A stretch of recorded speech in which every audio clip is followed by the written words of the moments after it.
Dobro jutro. Srđane, na bazaru se može kupiti recimo ovaj džemper koji je na meni ili ova lepa ogrlica koju su radile štićenice doma Sremčica. Što se sve još može kupiti po simboličnim cenama, reći će nam potpredsednica Udruženja poslovnih žena Srbije, gospođa Olivera Popović. Dobro jutro. Dobro jutro.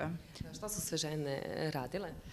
Štićenice doma u Sremčici su pripremile za ovu osmomartovsku izložbu Bazar veliki izbor poklona koje je moguće pokloniti povodom praznika 8. marta, praznika žena, i između ostalih to su pre svega čestitke, ali takođe nakit, staklo, čaše na kojima su one nešto naslikale, a takođe radionica, tkačka radionica koja je pokrenuta zahvaljujući članicama Udruženja poslovnih žena Srbije, izradila je i ovaj lepi džemper koji je na vama, ali i druge lepe džempere, šalave, kape i ostale detalje modne koje bi rado svaka žena ponela. Koliko su one dugo radile? Recimo, koliko njima treba vremena da naprave nešto, recimo ovaj džemper?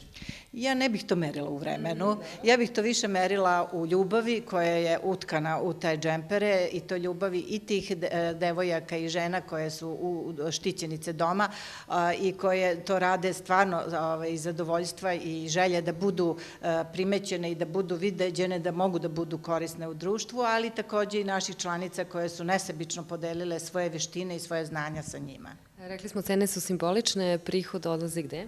Prihod je namenjen daljim izradama ovakvih predmeta i daljim radom radionica koje u domu u Sremčici postoji više različitih vrsta, osim tkačke i izrada nakita, slikanje na staklu, slikanje na platnu i izrada drugih predmeta koje i tekako mogu biti korisne i mogu biti vidljive za svu populaciju u našoj zemlji. I moram da vas pitam, dakle, odnosno Udruženje poslovnih žena je zajedno sa njima u saradnji tako naučilo nekim zanatima.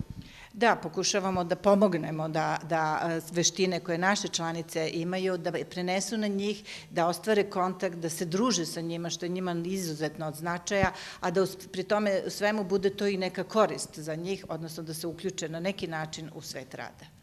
Hvala vam na razgovoru, gospođa Olivera. Hvala vama.